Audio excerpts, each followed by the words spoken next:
परमेश्वर के प्रिय बच्चे, उत्पत्ति नामक ई जौन पुस्तक बा पंचग्रंथ मूसा के लिखल गईल पुस्तक में पहला पुस्तक बाटे। वास्तविक में मूसा निर्गमन पुस्तक के पहले लिखे बा, ओकरे बाद में उत्पत्ति का पुस्तक लिखना ईसा पूर्व 1450-1500 साल के बीच उत्पत्ति पुस्तक के मूसा लिखे बा। उत्पत्ति पुस्तक के ग्रीक भाषा में जेनेसिस बुलावल जाला, हिब्री भाषा में बेरिसिस बुलावल जाला। मूसा एकल लेखक बा। ईसा पूर्व 1450-1500 के बीच में ये पुस्तक मोआब मैदान के पास इस्राएली लोगन के निवास समय में लिखल गल बाटे। ये पुस्तक में 50 अध्याय 1533 वचन हमके देखे के मिलला। 50 अध्याय 1533 वचन ये 50 अध्यायों का सारांश में हम आपके बताए। यही ई पुस्तक का विवरण रही। उत्पत्ति के जन पुस्तक बा it is the book of beginning करके कहल गल बाटे। एके प्रारंभ का पुस्तक करके हम बोल सकीला। ए प्रारंभ के पुस्तक में 50 अध्याय 1533 वचन अंग्रेजी बाइबल शब्द 38,267 शब्द एमीन हमके लगभग तक देखे के मिली।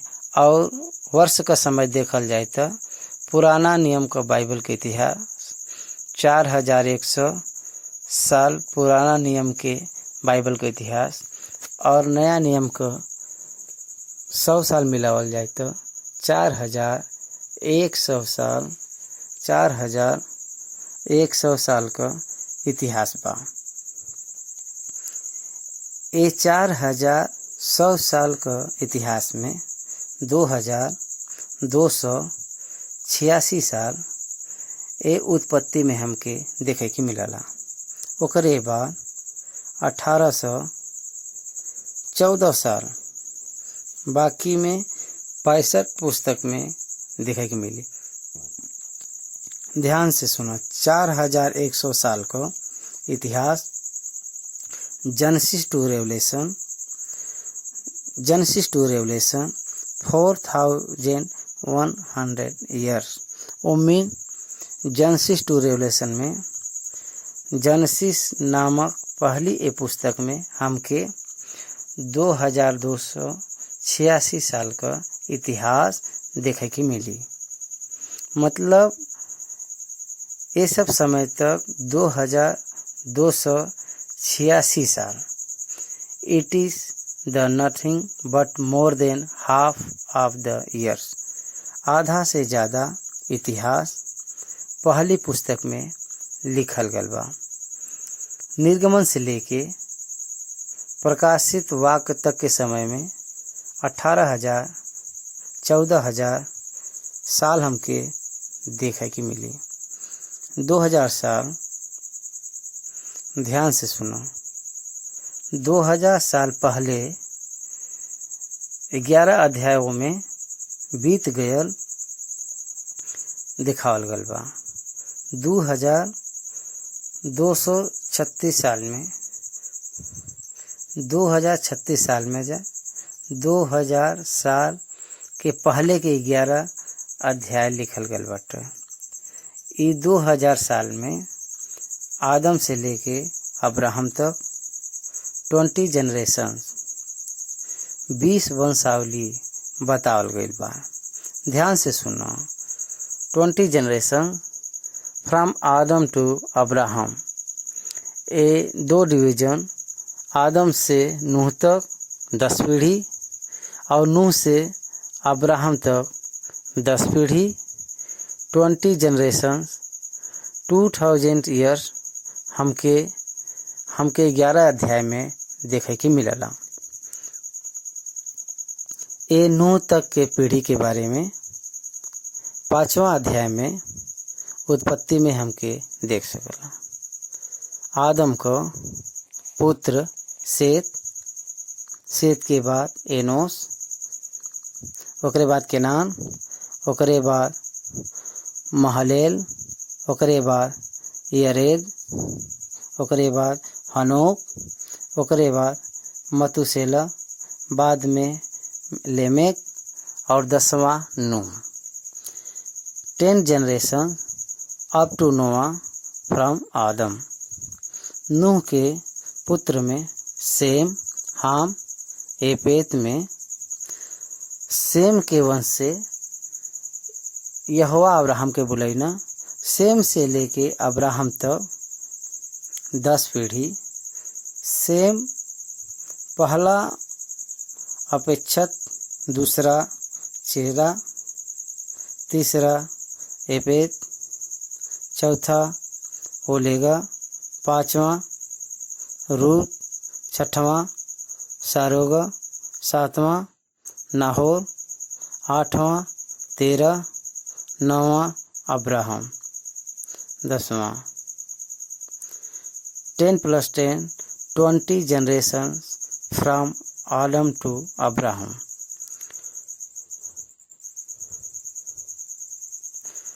2286 साल हमके ए इतिहास में देखे के मिलला। यही बदे हमके देवल गल इतिहास 2286 साल में हमके 2000 साल अब्राहम तक देखे के मिलला। बाद में 286 साल यूसुफ के समय तक देखे के मिलला। ये प्रकार से हम इतिहास के समय का गणना अगर करे तो जेनेसिस एंडिंग तक 2286 साल एमिन हमके समाप्ति अंत दिखाई देला। बाकी साल में 18,014 साल बाइबल देखल जाए तो एक विवरण निर्गमन के पुस्तक में देख सकिला जा। अब उत्पत्ति का 50 अध्यायों में कि का आरंभ भइल बा। एक जीवन आरंभ भइल बा, उजियाला का आरंभ भइल बा, सृष्टि का आरंभ भइल बा, मनुष्य का आरंभ भइल बा, 7 दिन का आरंभ भइल बा। वास्तव में 7 का जौन दिन बा निर्गमन के पुस्तक में प्रारंभ भइल बा। सबत का दिन पर मूसा जब लिखे शुरू कईना 7वें दिन के सबत दिन के रूप में पालन करत रहना उ सब ऐसा लिखल बा। लेकिन निर्गमन के पुस्तक में यहोवा के द्वारा देवल गयल 10 आज्ञा में चौथी आज्ञा के रूप में उनको देवल गल बाटे। यह लिखल बा बाद में स्त्री पुरुष का निर्माण, वैसे ही उनका बियाह का प्रारंभ और ये सब बियाह का प्रारंभ उत्पत्ति में बा। विवाह के बाद मृत्यु का प्रारंभ, शारीरिक मृत्यु का प्रारंभ, आत्मिक मृत्यु का प्रारंभ, परिवार का प्रारंभ, विलोचन का प्रारंभ, भविष्यवाणी, भाषा, बलि, ये सब प्रारंभ भइल बा। हम देखिला कि ये सब शुरुआत है उत्पत्ति के पहले अध्याय में। उत्पत्ति के पहले अध्याय में देशों का प्रारंभ भइल बा, भाषाओं का प्रारंभ भइल बा, जातियों का प्रारंभ भइल बा, मृत्यु का प्रारंभ भइल बा, बाबेल का प्रारंभ भइल बा। समस्त विधि का प्रारंभ के बारे में लिखल गइल बा। यही बदे एके जेनेसिस बिगिनिंग ऐसा कहल गल बाटे। एमिन हमके कवर होए वाला विषय सृष्टि कवर भइल बा। पहले अध्याय में सृष्टि कौने प्रकार से 6 दिन में बनावल गल बा, परमेश्वर 7वां दिन के किस प्रकार से ये शांति लेना, और हमके पहले और दूसरे अध्याय में विवरण देवल गल बा एकरे बारे में। पहले अध्याय में ही सृष्टि बनाई समाप्त भइल बा। दूसरा अध्याय में परमेश्वर 6वां दिन में मनुष्य के किस प्रकार से बनैना पूर्व विवरण लिखल बाटे। इब्री ग्रंथकर्ता के लोग जौन बान पहले इतिहास का समाचार के देके ओकरे बाद वो इतिहास कैसे भइल बा लिखल बा। और दूसरे अध्याय में देखल जाए तो आदम हव्वा का बारे में निर्माण होना देखल गल बा।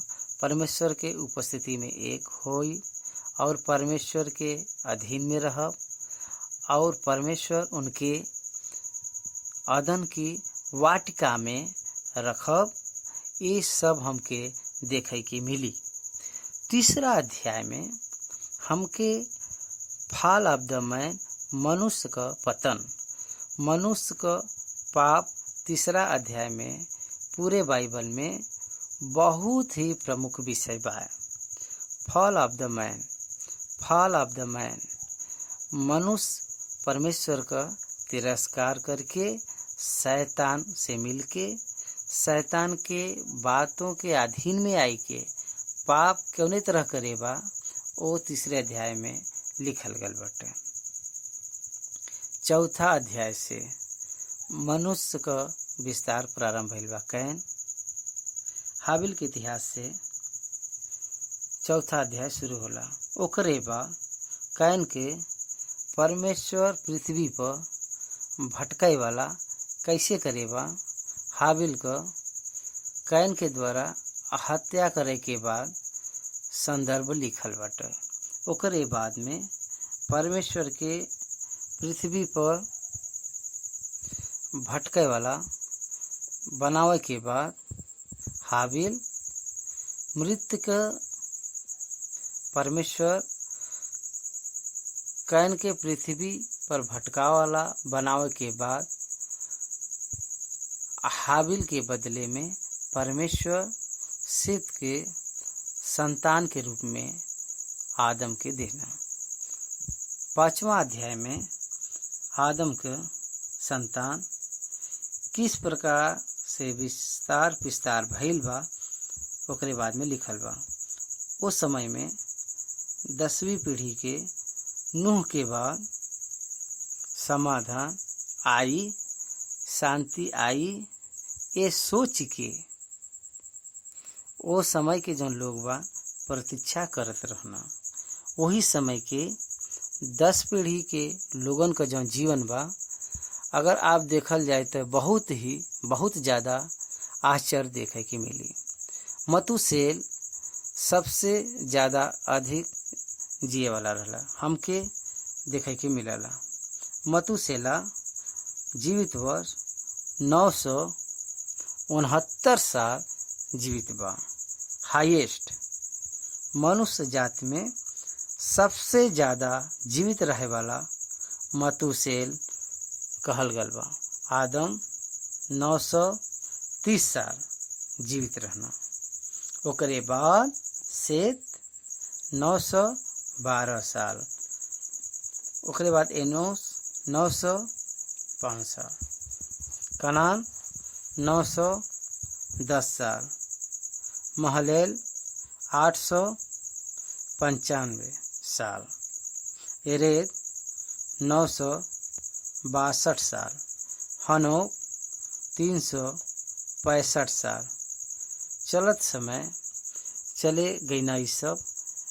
ऐसा ही ओकरे बाद में लोग इस प्रकार से हम अगर देखल तो अधिक लंबी आयु वाले जीवित रहना, अधिक लंबी आयु वाले जो लोग रहना जीवित रहना, उनके जीवन काल के अगर हम देखे तो बहुत आश्चर्य लगला।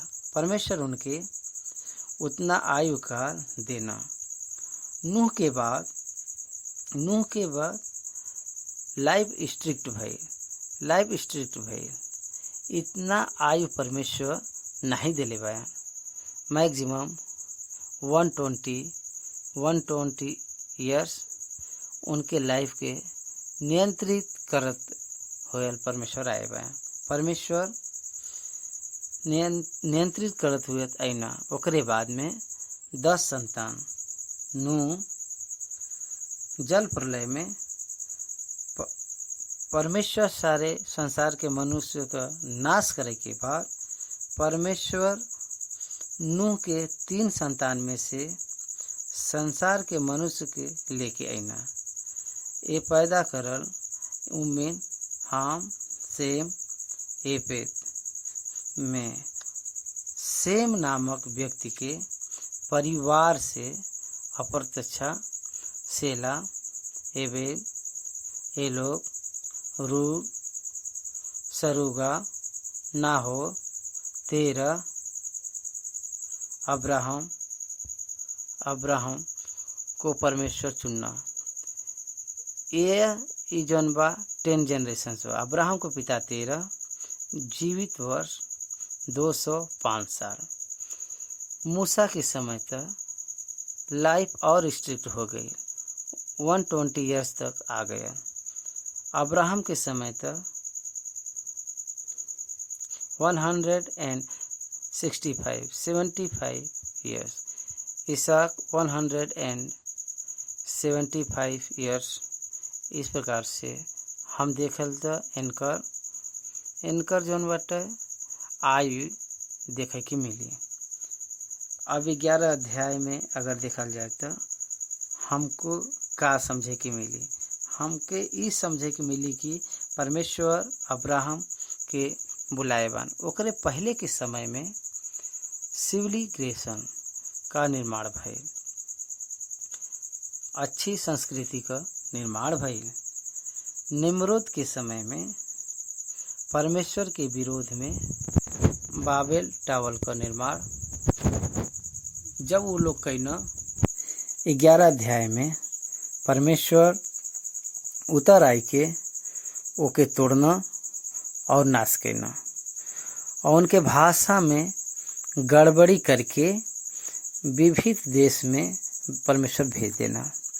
ऐसे देश में निर्माण भया, भाषा का निर्माण भया। यही वजह भाषा कुछ समान लगला। अब तेलुगु भाषा का क्षेत्र सीमा का भाषा तमिल भाषा, तेलुगु भाषा, कन्नड़ भाषा समीप क्षेत्र के साथ में समान लगला। मलयालम तमिल क्षेत्र समीप रहला। यही बदे स्थान क्षेत्र बदलने में भाषा भी बदलला। आज विश्व में 6400 भाषा में लोग बात करला। 6400 भाषा में बात लोग करता। विश्व भर में एक समय में एक ही भाषा रहत रहा। निम्रोद के समय तक एक ही भाषा रहत रहा। 11 अध्याय में परमेश्वर बाबेल टावर का शिखर के तोड़वाए देना। तब मनुष्य में भाषाओं का गड़बड़ी करके अलग अलग स्थान में भेज देना और वो लोग चल गए ना। वही समय में मनुष्य सब अलग अलग स्थान में जाए लगना। वही में उसी समय गल लोग अब्राहम ऊर नामक कसदियों का नगर में से परमेश्वर अब्राहम के बुलाइना। अब्राहम के परमेश्वर बुलावे के समय में उस समय में परमेश्वर उनके कुछ वाचा देना और वाचा का फल ही हवे के एक महान देश उनके द्वारा निर्माण करे वाला बान। The great land, a promise of great land, a promise of great nation.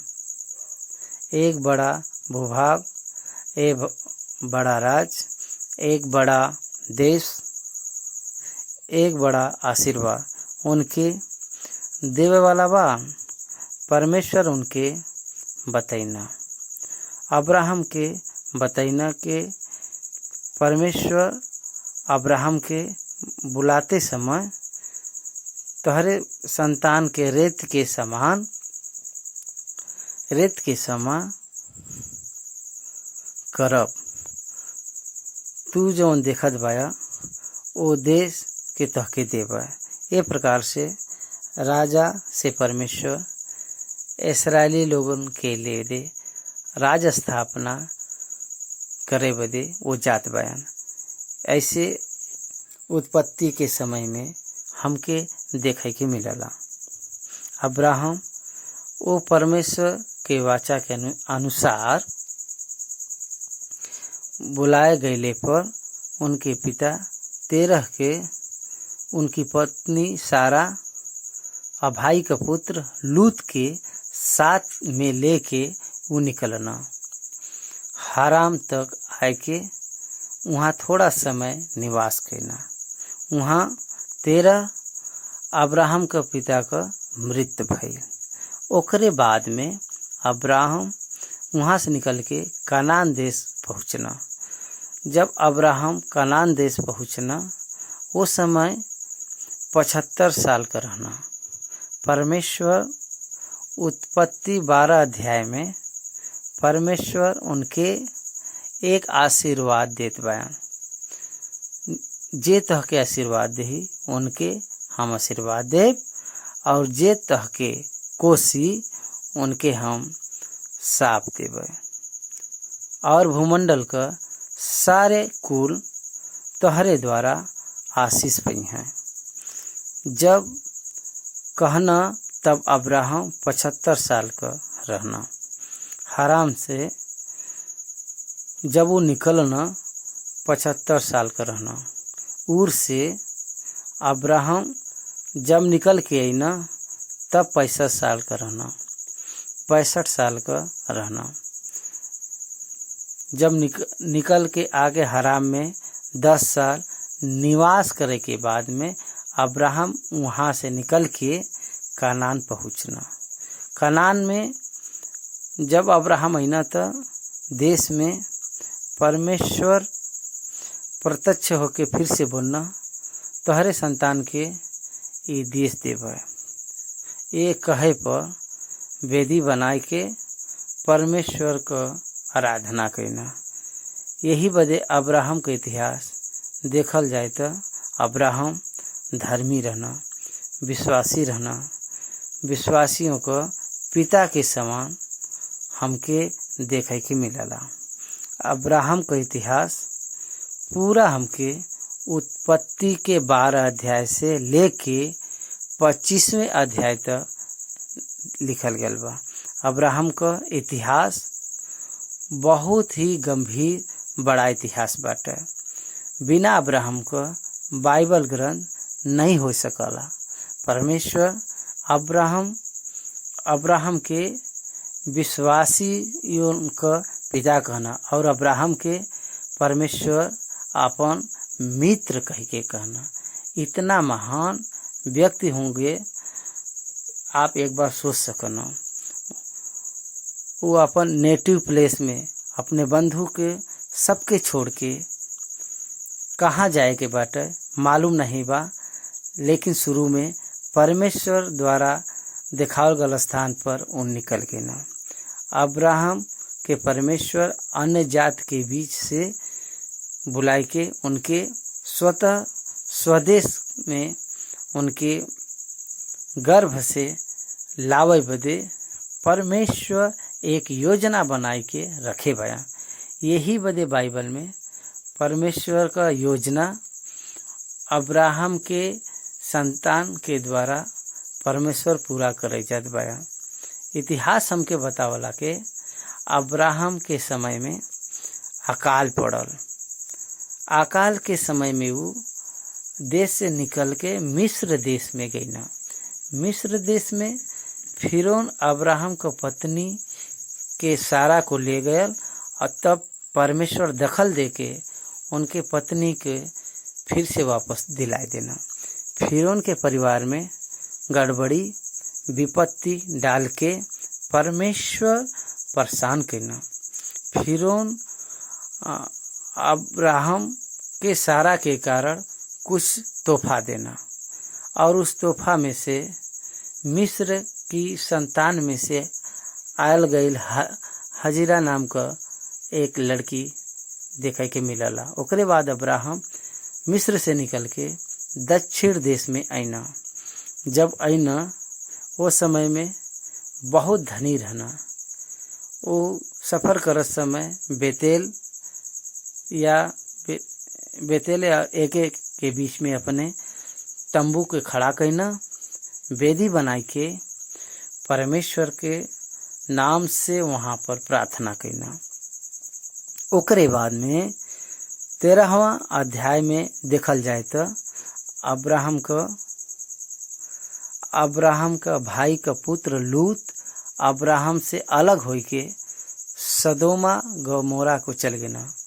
Abraham को सेवक और लूत के सेवक में झगड़ा भइल तो वो जौन स्थान रहल उनके बदे पर्याप्त न होए के कारण झगड़ा करने पर अब्राहम लूत के बुलाए के कहना हम रिश्तेदार में संघर्ष न हो चाहिए, यही बदे तू दूसरे स्थान में चली जा।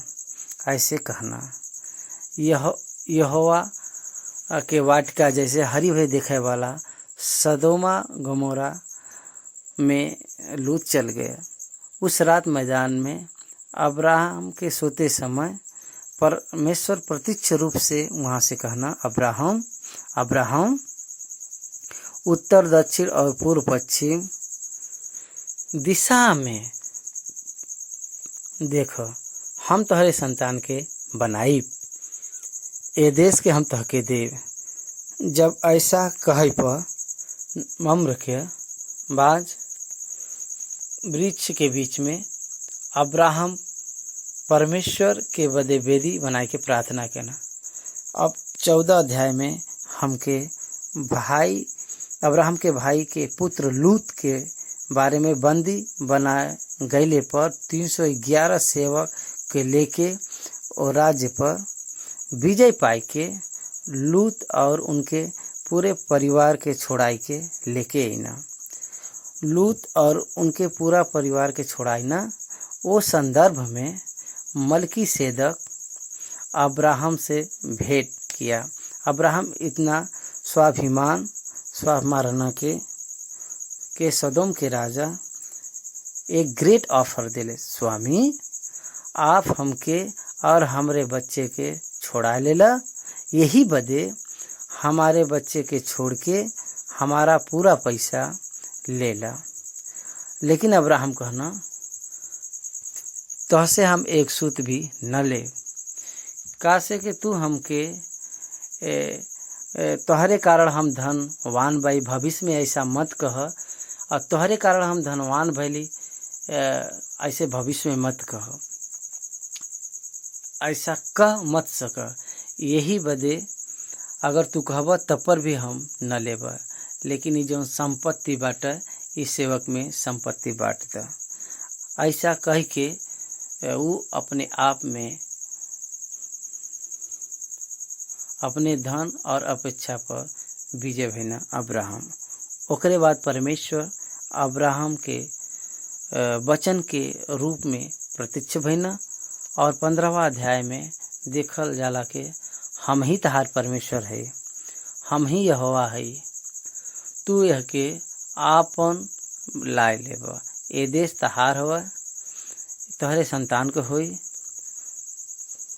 जब ये कहना तब परमेश्वर उनके विदेश दर्शन बदे बलि देवे बदे कहना, तब वो जाए के बलि देवे के बाद परमेश्वर अब्राहम के